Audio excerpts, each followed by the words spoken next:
Hello my friends, उम्मीद करते हैं कि आप सेट थ्योरी का जो प्रीवियस वीडियो मैंने दिया था कॉन्सेप्ट वो आराम से पढ़ लिए होंगे और समझ चुके होंगे। तो आइए मैं चालू करता हूँ नेक्स्ट कॉन्सेप्ट क्या है और सेट से जुड़ी कौन सी बात है। तो चलिए हमको पढ़ना है, आज पढ़ना है सेट को प्रस्तुत करने की विधियाँ। देखिए स्टूडेंट, सेट को दो तरीके से व्यक्त किया जाता है। एक विधि है रोस्टर फॉर्म, रोस्टर विधि, या इसको तालिका विधि कहते हैं। रोस्टर विधि या तालिका विधि।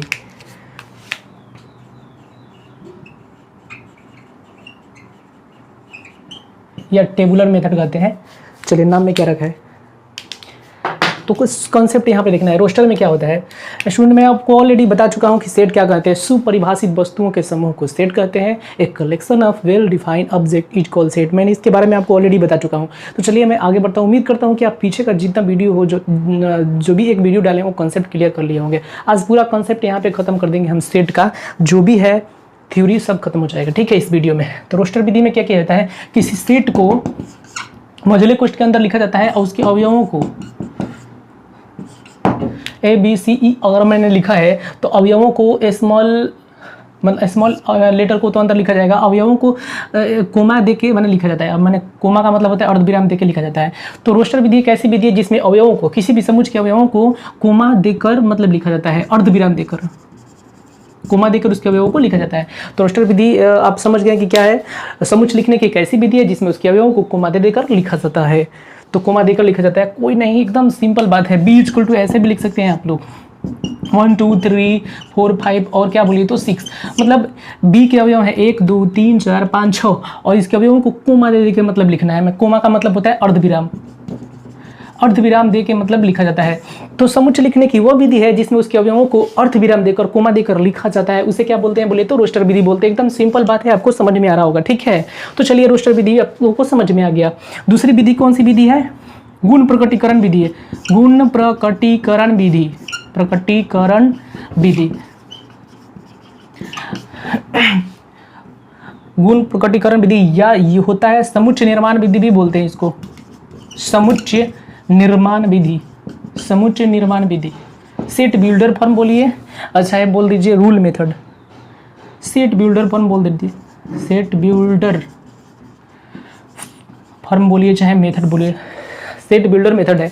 तो सेट बिल्डर मेथड में क्या करते हैं स्टूडेंट, कुछ नहीं, सिंपल बात है। देखिए क्या करना है, वास्तव में ए बराबर क्या लिखते हैं, एक्स स्लेश लिखते हैं, फिर एक्स लिखते हैं और यहाँ पर किसी संख्या का गुण लिखते हैं, किसी प्रकृत संख्या, जैसे प्रथम 5 प्रकृत संख्या, प्रथम 5 प्राकृत संख्या। तो आप समझ रहे हैं कि यहाँ पर प्रथम 5 प्राकृत संख्या x सच दैट x, ये बोलेंगे x कोलन x या x स्लैश x, प्रथम 5 प्राकृत संख्या है, ठीक है। इसका मतलब है कि यहाँ पर प्रथम 5 प्राकृत संख्याओं के बारे में कहा गया है। इस तरह इसको अगर बदलेंगे रोस्टर फॉर्म में तो इस तरह लिखेंगे, प्रथम 5 प्राकृत संख्याएं ऐसे, मतलब इसी भाषा को हमने पलट के दूसरे लैंग्वेज में गुण प्रकटीकरण विधि में व्यक्त किया है। तो गुण प्रकटीकरण विधि में वास्तव में करना क्या है स्टूडेंट, ये बात आपके लिए बहुत समझदारी वाला है। x क्लोन x लिख देते हैं और उसके बाद में कोई भी संख्या होता है उसकी एक प्रॉपर्टी होती है, जैसे 2 से सब में करता है तो उसको बोलते हैं सम संख्या, जो 2 से नहीं करता है उसे बोलते हैं विषम संख्या। तो हम परिभाषा देते हैं कि वह संख्या जो 2 से विभाजित हो जाता है उसे सम संख्या कहते हैं। तो एक गुण हो गया जिसमें 2 से विभाजित नहीं होती, वो सभी संख्याएं उसमें शामिल होती है। उसी प्रकार x सच दैट x करके संख्याओं के गुण को यहाँ पे लिख देना। एक ऐसा प्रॉपर्टी लिखना है जो सभी संख्याओं में, मतलब उस ग्रुप की सभी संख्याओं में लागू होता है, तो वैसे यहाँ पर प्रकट कर देना है। तो आपको समझ रहा है यहाँ पर वास्तव में करना क्या है। एक और तरीके से लिख सकते हैं, x सच दैट x 10 शब्द का एक अक्षर, 10 शब्द का एक अक्षर।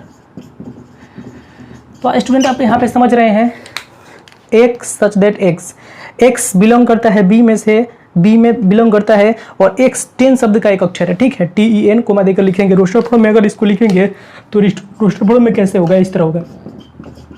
तो रोस्टर फॉर्म में ऐसे हो जाएगा, आप अच्छी तरह से लिख सकते हैं, सिंपल है, कोई बात नहीं है इसमें। तो देखिए स्टूडेंट क्या करते हैं, इसमें 2 सिंबल पे आप लोग ध्यान दीजिएगा। x क्लोन x इसको पढ़ते हैं और इसको x सच दैट x पढ़ते हैं, ठीक है। x ऐसा है कि मतलब ऐसा मतलब इसको बोला जाता है, ठीक है। तो आप स्टूडेंट ये बात याद रखिएगा, X such that X colon X दोनों का मतलब सेम ही होता है। और इसको लिखने का एक तरीका है गुण प्रकटीकरण में, क्योंकि एक्स सच दैट एक्स लिखेंगे, एक कोलोन एक्स लिख देंगे, उसके बाद हम क्या करेंगे, संख्याओं का गुण लिखते हैं, ठीक है। अब हम देते हैं गुण प्रकटीकरण विधि में से रोस्टर विधि बदलने में, रोस्टर से गुण प्रकटीकरण विधि में बदले कैसे जाता है, तो मैं आपको ये बता रहा हूँ। उम्मीद करते हैं ये बात आपको अच्छी तरह से समझ में आई होगी, ठीक है।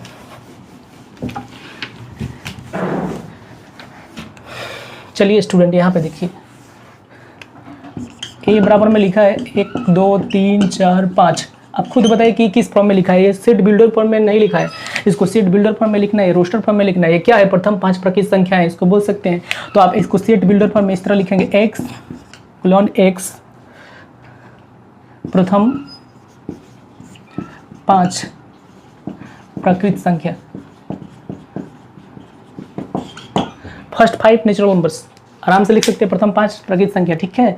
चलिए ये क्वेश्चन हो गया। दूसरी बात मैंने लिखा है 2 4 6 8 और 10 लिखा है, तो आप इसको क्या लिख सकते हैं, अगर गुण प्रकटीकरण विधि में हमको लिखना है तो हम ऐसे लिखेंगे, एक्स सच दैट एक्स प्रथम 5 सम संख्या है। तो उम्मीद करते हैं कि आप एक दूसरे में बदल देंगे, कोई दिक्कत नहीं है। देखिए यहाँ पे रोस्टर फॉर्म में था तो आपने किस में बदला बोलिए, तो गुण प्रकटीकरण विधि में, सेट बिल्डर फॉर्म में आपने बदला, और यहाँ पर रोस्टर फॉर्म में है तो किस में बदल दिया, गुण प्रकटीकरण, दोनों एक ही तरह से मतलब बदला हुआ है। तो चलिए आपको एक अलग तरीके से बनवा देते हैं। बी बराबर कोई शेट है, उसमें लिखा है एक्स सच दैट एक्स, अंग्रेजी वर्णमाला का एक स्वर, अंग्रेजी वर्णमाला का एक स्वर। तो स्टूडेंट आप ध्यान से समझिए, एक सच दैट एक्स अंग्रेजी वर्णमाला का एक स्वर है, तो आप बी बराबर रोस्टर फॉर्म में क्या लिखेंगे, अंग्रेजी वर्णमाला का स्वर क्या होता है, ए ई आई ओ you, A E I O you. तो हो गया, कुछ नहीं करना है। देखिए तो उम्मीद करते हैं कि ये बात आपको समझ में आया होगा। तो कुछ इसमें ज़्यादा रॉकेट साइंस नहीं है, सिंपल ये बात समझना है कि रोस्टर फॉर्म में लिखा हो तो सेट बिल्डर फॉर्म में कैसे लिखा जाएगा, और फिर सेट बिल्डर फॉर्म में लिखा है तो रोस्टर फॉर्म में कैसे लिखा जाएगा, ये बात यहाँ पे समझ रहे हैं। सेट बिल्डर फॉर्म में अधिकतम तकनीक का प्रयोग किया जाता है, उसमें शब्दों का थोड़ा सा जाल होता है तो शब्द का प्रयोग किया जाता है ज़्यादा, ठीक है। और रोस्टर फॉर्म में अंक लिखा जाता है ज़्यादा, ठीक है। ज़्यादा प्रचलित यही है रोस्टर विधि, जिसका प्रयोग हम लोग करेंगे आगे, ठीक है। तो उम्मीद करते हैं कि ये बात आपको समझ में आई होगी। चलिए आगे बढ़ते हैं। समुच्चयों से संबंधित कुछ परिभाषिक टर्म्स हैं जिनको अगर आप जान लीजिएगा तो बहुत आसानी तरीके से मतलब बनाइएगा, नहीं जानिएगा तो ये जान ले लेगा आपकी, ठीक है। तो ये बात स्टूडेंट समझिए, बहुत इंपॉर्टेंट बात है। तो चलिए आगे बढ़ते हैं। हमको पढ़ना एक छोटी सी बात है, परिमित समुच्चय। परिमित समुच्चय, परिमित समुच्चय का मतलब होता है फाइनाइट सेट।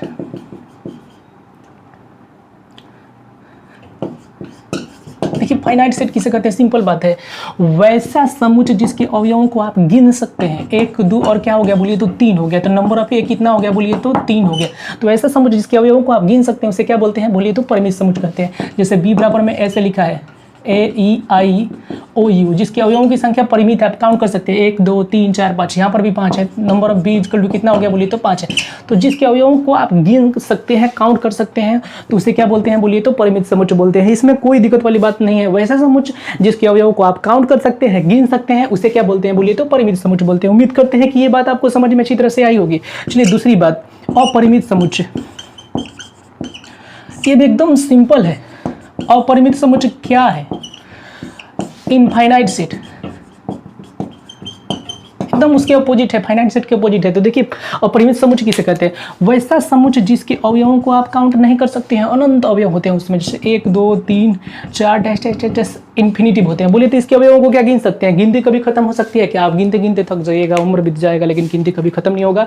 हम सिर्फ इनमें से कुछ संख्याओं से लेकर अपना काम चलाते हैं, उसके बाद हो जाता है उसी में काम मेरा, लेकिन वो संख्याएं बहुत होती है, नेचुरल नंबर बहुत सारी संख्याएं होती है। तो बोलेंगे परिमित समुच्चय किसे बोलते हैं, संख्याओं का वैसा समुच्चय, किसी वस्तु का ऐसा समुच्चय जिसमें उसको काउंट नहीं किया जा सकता। अपरिमित संख्याओं में मतलब समुच्चय होते हैं, मतलब उसमें वस्तु अपरिमित संख्या में होते हैं जिसे काउंट करना मतलब नामुमकिन है, ठीक है। तो उम्मीद करते हैं ये बात आपको समझ में आई होगी। दूसरी बात, एक्स सच दैट एक्स समप्राकृत संख्या। समप्राकृत संख्या कितनी है, बहुत सारी है, 2 4 6 8 लिख के हम लोग छोड़ देते हैं, लेकिन उतनी ही नहीं होती हैं, बहुत सारी होती है, इतनी होती है जिसे काउंट नहीं किया जा सकता। तो आपको समझ में आ गया कि परिमित समुच्चय क्या है, अपरिमित समुच्चय क्या है? सिंपल बात है, जिसके अवयवों की संख्या सीमित हो, सर्टेन हो, काउंट कर सकते हैं, उसे बोलते हैं परिमित समुच्चय। जिसके अवयवों की संख्या सीमित नहीं हो, असीमित हो, जिसे काउंट करना मुश्किल है, काउंट कर ही नहीं सकते, अनंत तक जिसका विस्तार है, तो उसे बोलेंगे अपरिमित समुच्चय। चलिए, इसमें कोई दिक्कत नहीं है। और उसके बाद तीसरी बात आप लोग यहीं पे समझ लेंगे तो बहुत अच्छा रहेगा, स्वतुल्य समुच्चय। स्वतुल्य समुच्चय किसे बोलते हैं? इक्विवेलेंस। इक्विवेलेंस सेट बिल्कुल आसान है स्टूडेंट, कुछ भी इसमें भारी वाली बात नहीं है। देखिए, ये दो सेटों के लिए परिभाषित किया जाता है समतुल्य समुच्चय। समतुल्य समुच्चय का मतलब कहते हैं दो ऐसे सेट होने चाहिए। देखिए एग्जांपल इसे समझ लीजिए, एक दो क्या हो गया बोलिए तो 3 हो गया। अब बी बराबर क्या है बोलिए तो ए बी हो गया, और फिर क्या हो गया बोलिए तो सी हो गया। मैं आपसे पूछूं कि नंबर ऑफ ए लिखिए, तो नंबर ऑफ ए लिखेंगे तो 1 2 3 कितना हो जाएगा? 3 हो जाएगा। मैं बोलूंगा नंबर ऑफ बी लिखिए, तो आप लिखिएगा 1 2 3, तो यहाँ पर क्या हो गया? 3 हो गया। अब ये बताइए कि नंबर ऑफ ए बराबर नंबर ऑफ बी है कि नहीं है? बिल्कुल है, कोई दिक्कत नहीं है। तो वैसे तो समुच्चय जिनके अवयवों की संख्या आपस में क्या हो? बराबर हो, उसे बोलते हैं स्वतुल्य समुच्चय। स्वतुल्य समुच्चय कहने का मतलब होता है कि जितने अवयव पहले में होंगे उतने ही दूसरे में होंगे, जितने दूसरे में उतने ही पहले में होंगे। बस अंतर सिर्फ इसका होगा कि इसमें 1 2 3 होगा तो इसमें डिफरेंट अवयव होंगे। थोड़ी सी बात है, इससे एक स्टेप आगे लेके जाएंगे और आपको बराबर समुच्चय पढ़ाने वाले हैं। तो यहाँ तक में कोई दिक्कत नहीं है, केवल इसमें नंबर ही बराबर होना चाहिए, उनके अवयव अंदर के बराबर नहीं होने चाहिए। उम्मीद करते हैं कि ये बात आपको अच्छी तरह से समझ में आई होगी। चलिए आगे बढ़ते हैं, कंसेप्ट भी आज टोटल खत्म करना है। अब चलिए 4 नंबर पढ़ते हैं, बराबर समुच्चय। बराबर समुच्चय, इक्वल सेट। चलिए इक्वल सेट क्या कहते हैं? इक्वल सेट क्या होता है? वास्तव में ये दो सेटों का जोड़ा होता है जिसमें अवयवों की संख्या बराबर भी होती है और समान भी होती है। आप अच्छी तरह से इसे समझिए। देखिए एग्जांपल से, ए बराबर में बोल सकते हैं ए बी और क्या बोलिए तो सी, और बी बराबर हम लिखते हैं यहाँ पर बी ए और क्या लिखते हैं सी। अब ध्यान से देखिए, सबसे पहले बात ये होना चाहिए कि अगर किसी भी सेट में वस्तुओं का संग्रह ले रहे हैं तो वहाँ पे संग्रह देखा जाता है कि किन किन वस्तुओं का संग्रह है। वास्तव में ये भी एबीसी का संग्रह है और बीएसी भी एबीसी का ही संग्रह है। वास्तव में दोनों एक ही बात है, आपको अलग नहीं लगना चाहिए, ठीक है? तो आप ये बात समझिए। वैसे दो इस समुच्चय जिनके नंबर आपस में क्या हो बोलिए तो बराबर हो, अवयव भी आपस में क्या होना चाहिए बोलिए तो समान होना चाहिए। ये बात बहुत इंपॉर्टेंट है स्टूडेंट, ये बात याद रखिएगा कि यदि सेट ए और सेट बी में इस तरह के कोई अवयव हो, नंबर भी बराबर हो और उसके बाद अवयव भी उसके सेम हो, ए बराबर ए बी बराबर बी सी बराबर सी, ए बराबर ए बी बराबर बी सी बराबर सी, अगर ऐसा हो तब आप लिख सकते हैं ए बराबर बी सेट ए बराबर सेट बी। मतलब आपको समझ में आ रहा है कि दो सेट बराबर कब होंगे? दो सेट बराबर तब होंगे जब उनके अवयवों का नंबर पहली बार बराबर होना चाहिए। दूसरी बात है कि उनके अंदर की जो संख्याएं कोई भी लिखी गई है, टर्म कोई भी लिखा गया, वो आपस में सेम हो। भले इधर उधर ऑर्डर हो सकता है, क्योंकि यहाँ पे संग्रह लेते हैं हम, ऑर्डर का कोई महत्व नहीं है। सीक्वेंस में, सेट में ऑर्डर का कोई महत्व नहीं है। संग्रह सिर्फ एबीसी का है, ये भी एबीसी का है। तो बात समझ में आ गया होगा आपको कि बराबर समुच्चय किसे कहते हैं, ठीक है? चलिए आगे बढ़ते हैं। अब देखिए यहाँ पर स्टूडेंट, इसके बाद कुछ समुच्चयों के प्रकार है, उनको जान लेना बहुत जरूरी है। समुच्चयों के प्रकार, उम्मीद करते हैं कि ये बात आपको समझ में आएगी। सिंपल बात है, समुच्चय के प्रकार, काइंड्स ऑफ सेट्स। देखिए स्टूडेंट क्या बात है, सिंपल है, इतना आसान है कि आप बहुत जल्दी इसको बना सकते हैं। समुच्चय के प्रकार में पहली बार हम जो पढ़ने वाले हैं उसका नाम है रिक्त समुच्चय। रिक्त समुच्चय को बोलते हैं नूल सेट बोल दीजिए, चाहे एम्प्टी सेट बोल दीजिए। सिंपल बात है, रिक्त समुच्चय किसे कहते हैं? वैसा समुच्चय जिसमें एक भी अवयव नहीं होते, उसे क्या बोलते हैं बोलिए तो रिक्त समुच्चय बोलते हैं। इसको फाई से भी सूचित करते हैं, इसमें कोई दिक्कत वाली बात। तो आपको समझ में आ गया कि वैसा समुच्चय जिसमें एक भी अवयव शामिल नहीं होते हैं, कोई होता ही नहीं है।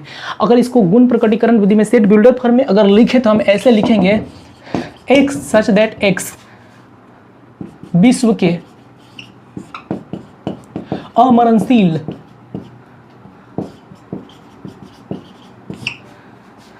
व्यक्तियों का संग्रह। क्या स्टूडेंट ये बता सकते हैं कि एक सब्जेक्ट एक विश्व के अमरणशील व्यक्तियों का संग्रह, क्या विश्व में कोई ऐसा व्यक्ति है जो अमरणशील है, जो कभी नहीं मरता है? क्या ऐसा हो सकता है? बिल्कुल नहीं हो सकता है। इस सेट में एक भी अवयव शामिल नहीं होंगे। मतलब ये कौन सा सेट है बोलिए तो रिक्त समुच्चय है। ठीक है, तो रिक्त समुच्चय को किससे सूचित करते हैं? इस तरह मंझले कोष्ठ, खाली मंझले कोष्ठ से सूचित करते हैं या फाई से सूचित करते हैं। उसमें अवयवों की संख्या, कोई आपसे पूछ देगा कि नंबर ऑफ ए कितना है, तो नंबर ऑफ ए कितना है बोलिए तो 0 है, क्योंकि ए में कोई भी अवयव नहीं है। उम्मीद करते हैं बात समझ में आई होगी। रिक्त समुच्चय के बाद, रिक्त समुच्चय के बाद में दूसरा आपको पढ़ना है एकल समुच्चय। एकल समुच्चय स्टूडेंट क्या है? Singleton set.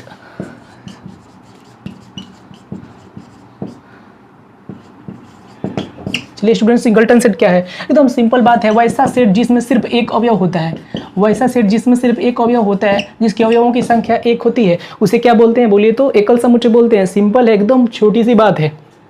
अगर मैं आपको बोलूं कि एक सच दैट एक्स एक ऐसी अभाज्य संख्या लिखे जो सम है, एक सच दैट एक्स एक सम अभाज्य संख्या है, सम अभाज्य संख्या है। बताइए स्टूडेंट कि सम अभाज्य संख्या कौन होती है पूरे मैथमेटिक्स की दुनिया में? एक्स सच दैट एक्स एक सम अभाज्य संख्या है। तो वो संख्या देखिए, सेट ए का अगर लिखा जाए, इसको रोस्टर फॉर्म में लिखा जाए तो सम अभाज्य संख्या सिर्फ क्या हो बोलिए तो 2 ही होती है, तो इसकी संख्या 1 है। तो बोल सकते हैं कि ये क्या है बोलिए तो एक एकल समुच्चय है, क्योंकि एक सच दैट एक्स एक सम अभाज्य संख्या सिर्फ 1 ही होती है, जिसकी संख्या 2 है। 2 है मतलब 2 तो है, लेकिन इसकी नंबर कितनी है? 1 है। तो उम्मीद करते हैं कि एकल समुच्चय समझ में आ गया होगा, रिक्त समुच्चय तो समझ में आ गया। तीसरी बात समझिए, पेयर सेट होता है, उसको बोलते हैं युग्म समुच्चय। युग्म समुच्चय, पेयर सेट। स्टूडेंट ये बात आपको समझ में आएगा, एकदम सिंपल बात है। वैसा सेट जिसमें सिर्फ 2 अवयव होते हैं, देखिए सिंपल बात है, ऐसा सेट जिसमें 2 अवयव होते हैं उसे क्या बोलते हैं बोलिए तो युग्म समुच्चय बोलते हैं। जैसे ऐसे भी लिखा जा सकता है X such that X square minus 25, तो ऐसे इसको हल कर देंगे, X square minus 25 equal to 0, तो एक्स स्क्वायर इक्वल टू हो जाएगा 25, तो एक्स इक्वल टू हो जाएगा √25, तो एक्स इक्वल टू 25 का वर्गमूल प्लस माइनस कितना हो जाएगा 5, माने प्लस में भी 5 और माइनस में भी 5। तो हम बी को रोस्टर फॉर्म में कैसे लिख सकते हैं? ऐसे लिख सकते हैं -5 और फिर क्या लिख सकते हैं +5। तो आप खुद बताइए कि ये कौन सा सेट है, युग्म समुच्चय है कि नहीं है? क्योंकि इसके हलों की संख्या कितनी है? 2 है, -5 और ये +5 है। ठीक है, तो उम्मीद करते हैं कि ये भी बात समझ में आ गया होगा कि युग्म समुच्चय किसे कहते हैं। वैसा समुच्चय जिसमें सिर्फ 2 अवयव होते हैं उसे क्या बोलते हैं? युग्म समुच्चय बोलते हैं। उम्मीद करते हैं ये बात समझ में आई होगी। क्वेश्चन देखिए, जो टॉपिक नंबर 4 है वो क्या है? समुच्चयों का समुच्चय। ये भी मजेदार है, सिंपल है। समुच्चयों का समुच्चय, समुच्चयों का समुच्चय, set of sets, set of sets. समुच्चयों का समुच्चय क्या है? एकदम सिंपल है। देखिए कैसे, ऐसा एक सेट लीजिए जिसका प्रत्येक अवयव भी एक सेट हो।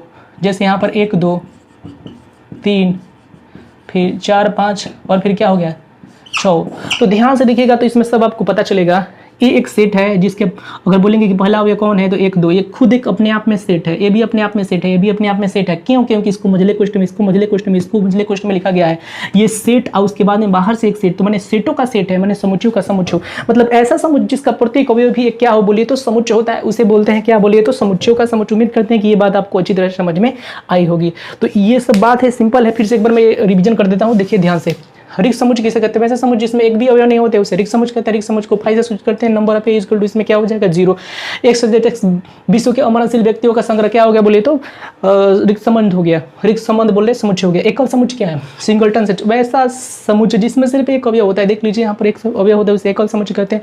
जिसमें 2 अवयव होते हैं उसे युग्म समुच्चय या पेयर समुच्चय कहते हैं। समुच्चयों का समुच्चय किसे कहते हैं? वैसा समुच्चय जिसका प्रत्येक अवयव भी एक समुच्चय, उसे समुच्चयों का समुच्चय कहते हैं। तो ए को बोलेंगे समुच्चयों का समुच्चय। इन छोटे छोटे समुच्चयों का क्या है बोले तो समुच्चय। उम्मीद करते हैं ये बात आपको अच्छी तरह से समझ में आई होगी। अब स्टूडेंट इसके बाद जो कॉन्सेप्ट मैं बताने वाला हूं वो चिन्ह से संबंधित है। Some important sign, some important sign. देखिए स्टूडेंट, जब सेट थ्योरी आप बनाइएगा तो उसमें 2 चिन्ह आपके सामने मैंने दिखेंगे, किताब में भी पढ़िएगा तो, और जब कोई भी टीचर पढ़ाएगा भी तो ये चिन्ह 2 मिलेगा आपको, ये चिन्ह मिलेगा और फिर ये चिन्ह मिलेगा। चलिए स्टूडेंट इसको समझ लेते हैं। इसको क्या बोलते हैं? Implies that. उम्मीद करते हैं आपको समझ में आ रहा होगा। इसको बोलते हैं इम्प्लाइज दैट, इसको बोलते हैं implies and implied by, implies and implied by. इसको बोलते हैं इंगित करता है, इंगित करता है। इसको बोलते हैं इंगित करता है इसको बोलते हैं इंगित करता है और किया जाता है। इंगित करता है और इंगित किया जाता है, किया जाता है, इंगित करता है और किया जाता है, इससे बोलते हैं। ये द्विधा के टाइम में इस्तेमाल किया जाता है, ठीक है। इसको ऐसे ही बोल सकते हैं, यदि और केवल यदि भी बोला जाता है। यदि और केवल यदि बोली चाहे इंगित करता है और इंगित किया जाता है। इसको इम्प्लाइज का मतलब होता है इंगित करता है। जैसे देख लीजिए, मैं आपको एक सॉल्व करके दिखा, 2x + 4 इक्वल टू मान लेते हैं कहीं 8 लिखा है, ठीक है। तो स्टूडेंट हल करते समय जब यहाँ पर बराबर का सीन आ जाएगा तो यहाँ पर बराबर देना ठीक नहीं है, यहाँ पर क्या बोलेंगे, इम्प्लाइज देंगे। इम्प्लाइज 2x उधर जाएगा तो 8 माइनस क्या हो जाएगा 4, तो 2x इक्वल टू कितना हो जाएगा 4 हो जाएगा, काट देंगे। अब यहाँ पर बराबर नहीं देखेंगे, अभी इम्प्लाई नहीं देंगे, x इक्वल टू कितना हो जाएगा 2। तो उम्मीद करते हैं कि ये बात आपको क्या हो गया, समझ में आ रहा होगा कि इम्प्लाइज का मतलब क्या होता है। जब इधर बराबर हो तो इधर बराबर मत दीजिएगा, इम्प्लाइज दीजिएगा। चलिए, अगर कहीं a लिखा हो तो इसको होगा a इंगित करता है, इंगित करता है b को। मतलब समझ गए कि आपको ये बात समझ में आ रहा होगा। और इम्प्लाइज और इम्प्लाइड बाई का मतलब इंगित करता है और इंगित किया जाता है। ए बी को इंगित करता है और बी को इंगित किया जाता है। ए अगर ऐसा लिखा जाएगा तो ए बी को इंगित करता है और ए बी को इंगित करता है और बी को इंगित किया जाता है, ऐसे बोला जाता है, ठीक है। तो उम्मीद करते हैं कि ये बात आपको समझ में आ रहा है थ्योरी पार्ट। तो थ्योरी पार्ट आप कंप्लीट कीजिए और इसके बाद मैं क्वेश्चन में लाने वाला हूँ और जो आप लोगों के लिए बहुत अच्छा होगा। तो उम्मीद करते हैं कि आपको ये आज का टॉपिक बहुत अच्छा लगा होगा। तो शेयर कीजिए अपने दोस्तों में, सब्सक्राइब कीजिए मेरे चैनल को, क्योंकि मैं जो भी वीडियो आपको डालूंगा तो वो आपके पास पहुँचेगा। Okay, thank you.